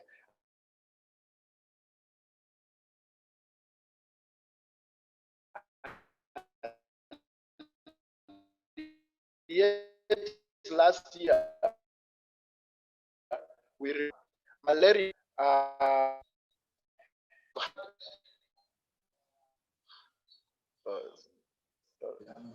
Sorry, there seems to be a problem with the connectivity. Go on now, Moses. Yeah. I think it's okay now. Yes. What I'm saying is that malaria itself is a great problem in Africa region. They show that 93% cases actually in Africa. And that means, and we're talking over 230 million cases of malaria reported last year. So when you look at 230 million cases of malaria in a year, and you compare it to 11 million cases of COVID-19 reported this year, you begin to think that a government like Uganda's is getting the priority wrong. And instead of focusing real damage to the population. I'm not saying that it's not good to focus on COVID, but in reality, what we just know is that COVID is a less serious disease compared to the malaria that is doing havoc in the community. And we have seen a number of people succumb to what we call the lifestyle diseases, high blood pressure, people succumbing to sugar diabetes during this period. People who used to routinely access health services not being able to access services within this period. The same with maternal child death. Thank you. Thank you so much, Moses, for giving us that perspective that we seem to be missing the issue, the priority, because malaria still remains our heaviest disease burden. But we seem to be investing too much, and so much money, so much attention, so much effort is all on COVID-19. And yet we forget malaria is a killer. Thank you so much. Any other? Okay. Yes. Kennedy, are you there? Yes. I have three quick issues. 3 quick issues. Okay, in the next 3 minutes, can you get them done? Yeah, there was a concern that we are not doing enough, and we are only deliberating on COVID-19 as a health issue, and we are not going beyond that. I think what we're trying to do now is that we are trying to interrogate the impact of COVID-19. And that's why we are talking about its impact on economy, its impact on business, travel restrictions, agriculture, and so forth. And we are going further to look at its impact on the mental stress and what needs to be done. And we are going ahead to look at measures that government can put in place to make sure that we come back to normal. Right now, we're in the new normal stage. There's a concern about, and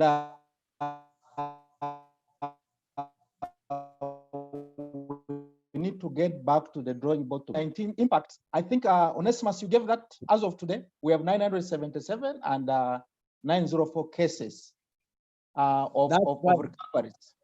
That's right. But I want to put something clear on the impact on the economy. Worldwide, there's a study done by WFP, and it shows that the global retraction on GDP fell from 2.1 in April to negative 4.9. And the similar figure is affecting Ugandan economy. And in Uganda, we have a situation where the projected growth in GDP was targeted to be 6%. 6%. This was projected in 2020-21 financial year. But where are we now? We are at less than 2.4%. All these are impacts of COVID-19 on the economy. But before I switch off, I would like to bring two quick issues for the attention of my sister, Gertrude, who was a key panel. I think we need to do more on agriculture, and regulatory issues of inputs is very, very critical. As we speak now, there are a lot of issues of adulterated seed systems. There's no clear government organ or department in charge of restricting or regulating the seed sector. Everybody is doing what they want. Yes, is there in the districts, is doing a lot. We need improvement in agricultural financing. This thing has been a gap. Many farmers who would like to do something in agriculture credibly, especially production during off-season peaks, they are behind because of financing. Access to simple agricultural technology like irrigation and so forth is missing because of financing issue. I think we need to take the issue of agricultural financing and not high.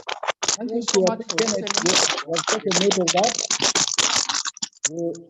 Sorry for that. We have taken note of those issues, and thanks for drawing the attention of the keynote address speaker, who is shortly coming after this now.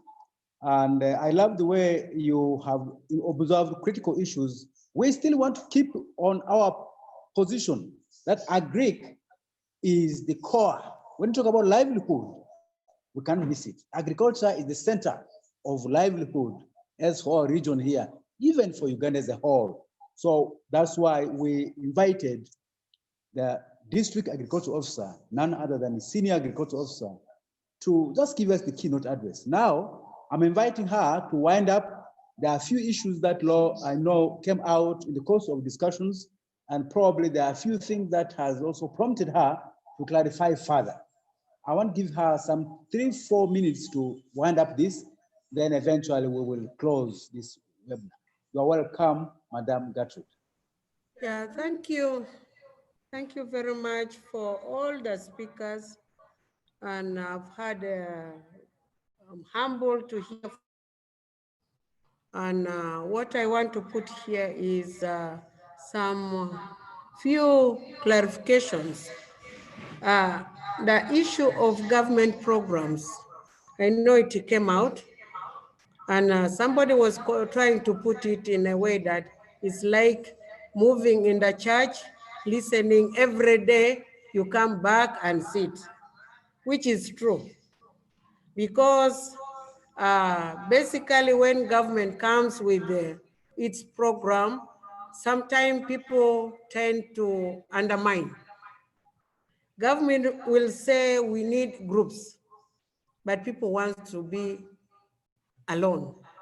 So sometimes, you know, government sets its program in a way that when you want to reach many people, you can reach when people are in a group.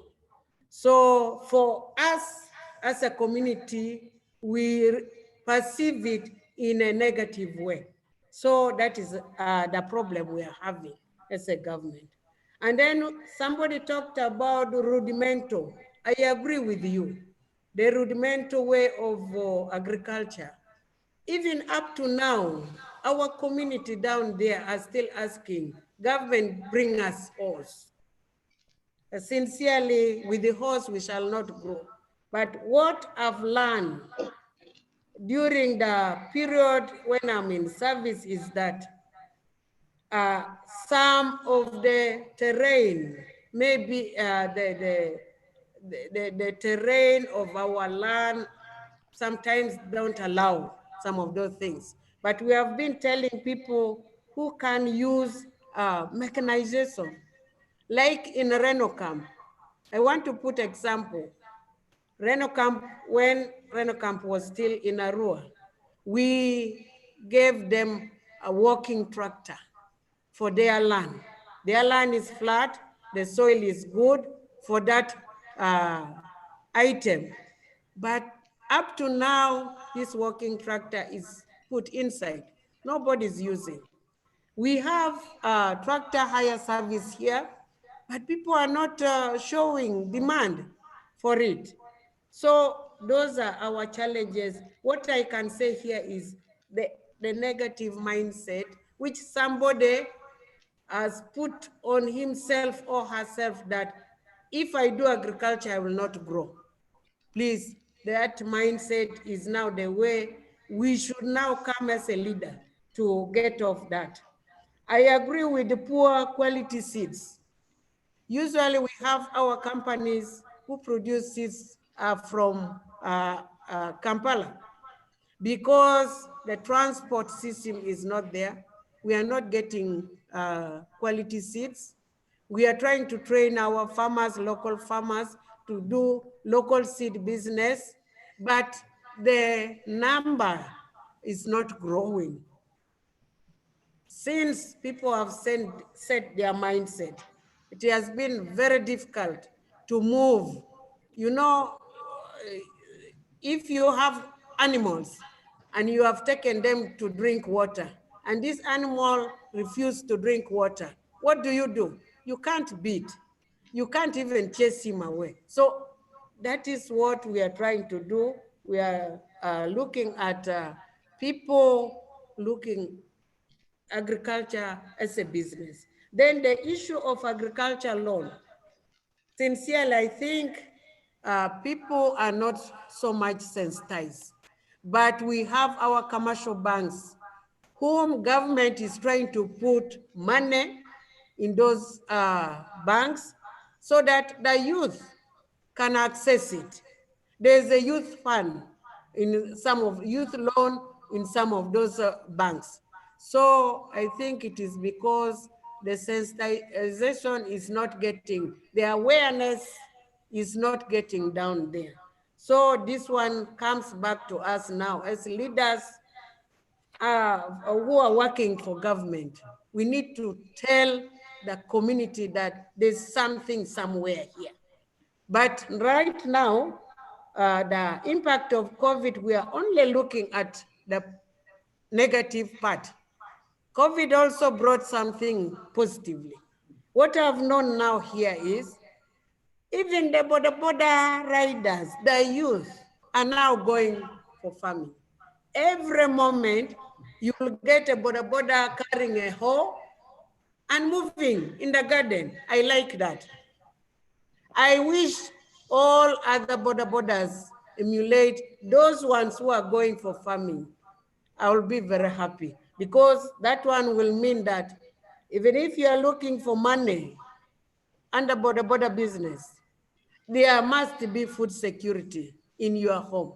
That one you will avoid any quarrels in the home.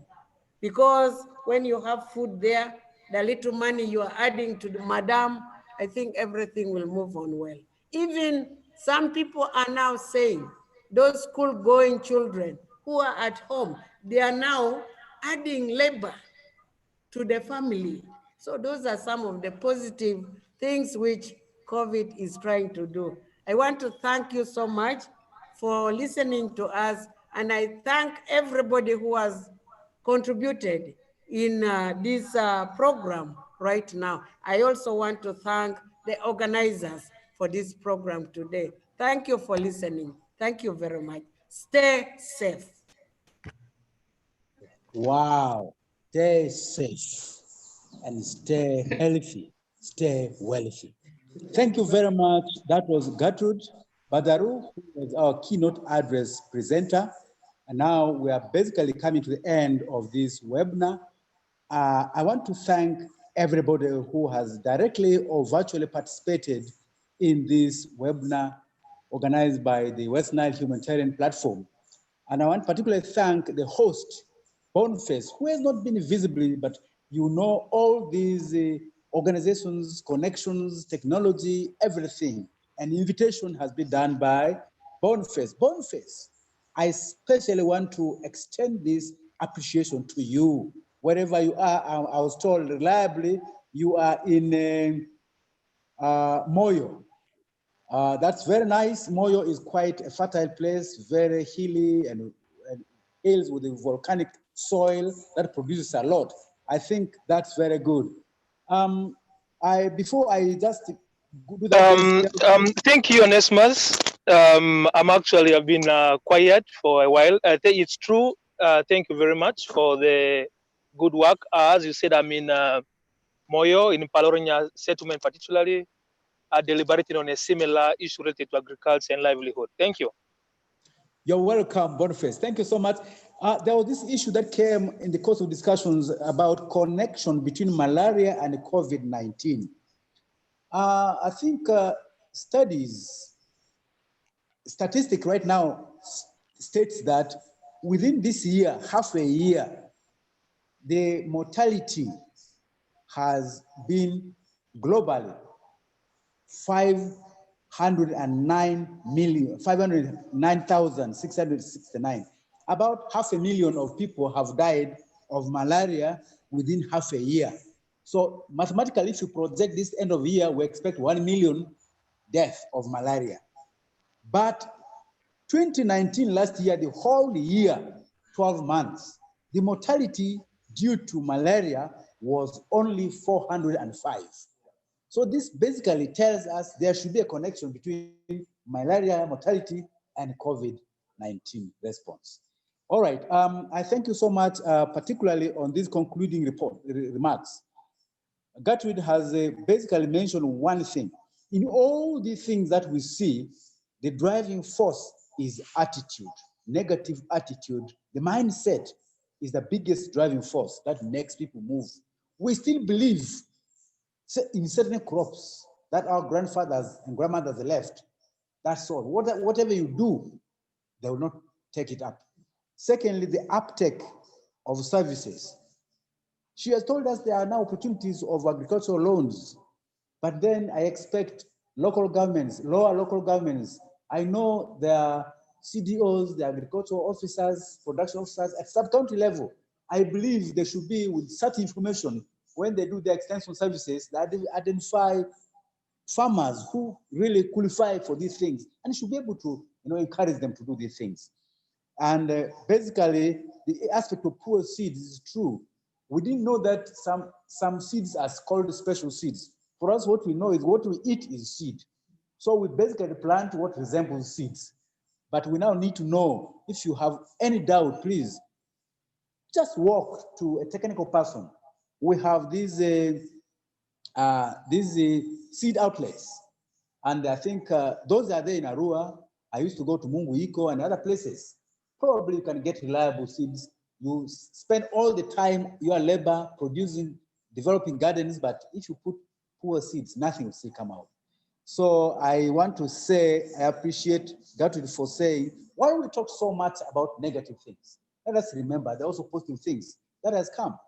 One positive thing that has come up, I know, is we have reduced a lot of other death burdens caused by hygiene, because hand washing is everywhere. We didn't know that we're not doing it for COVID-19, but even diarrhea, other things like cholera are not heard of because our hygiene has moved up because of this. So there are also other good things that have come out due to the implementation or reinforcement of these COVID-19 things. But now I want to finally get back home and say thank you very much to everybody for participating. Gertrude, very much for being the keynote address.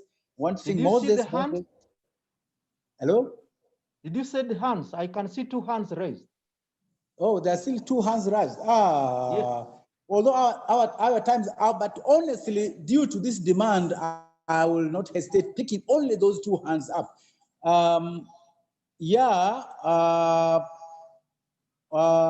Yes. Who wants to do the last comment? There's Amanziru, Willie Lisa, and Kennedy Ayeyo. Oh, With hands William. up.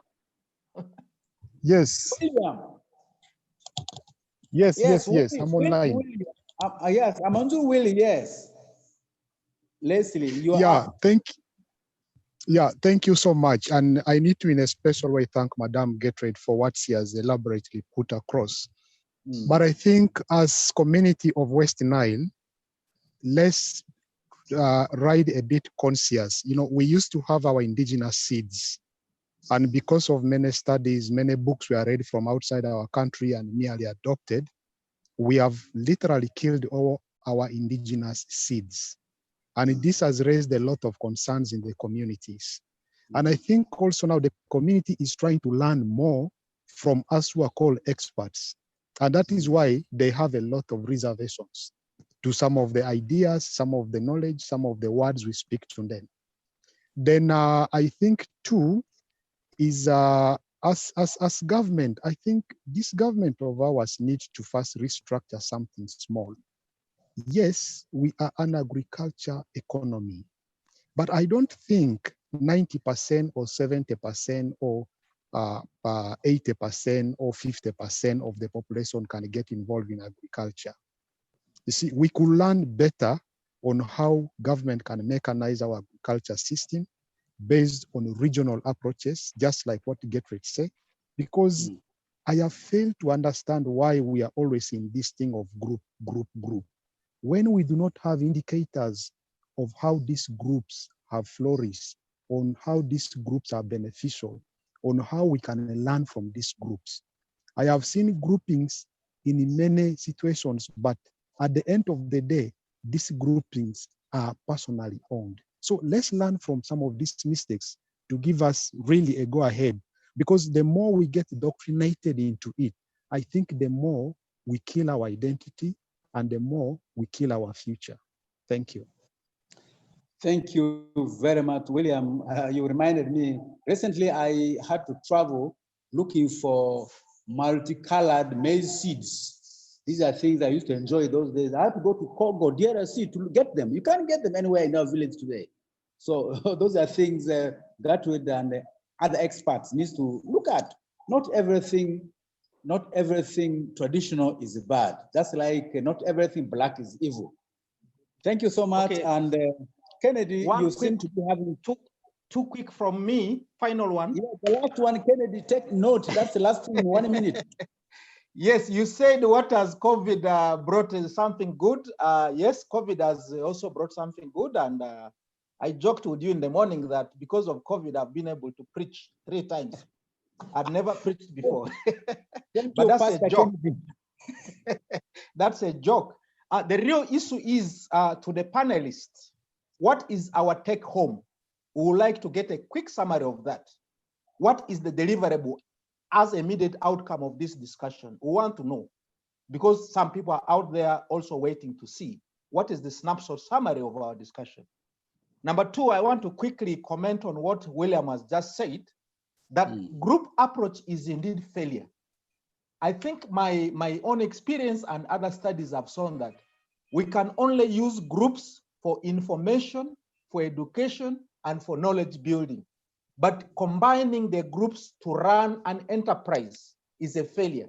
We have seen this case right from NADS and so forth, where goats have been abandoned, cows have been abandoned. You ask why? They say this goat is for government, this is NADS goats. Nobody takes ownership of it.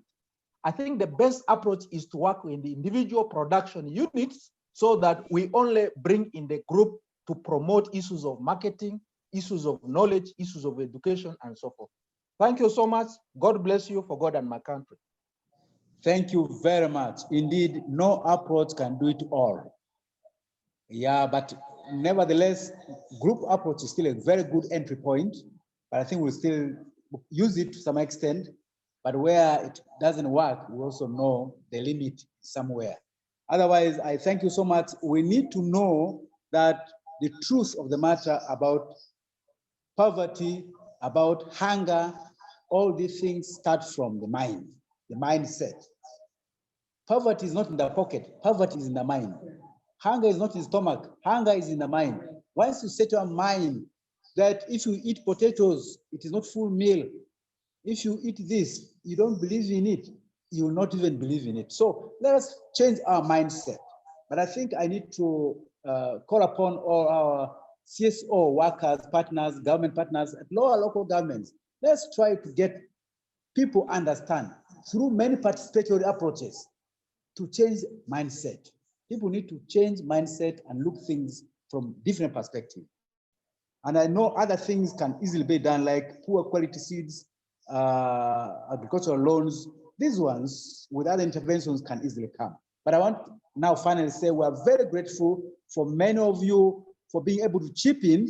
I already said Moses, Kennedy, we had Willie getting pertinent issues from there. Mawa joined us as well. And we had other comments and virtual attendees who have also called in and given their views. We want to appreciate all your views. I want to pledge, this is not the last we're having such a thing, but if need be, we can still organize more other. I want to thank you so much, and particularly thank the promoters, those who are able to put resources together to ensure this event was taken up. And I want to thank you so much. God bless you. Over and out.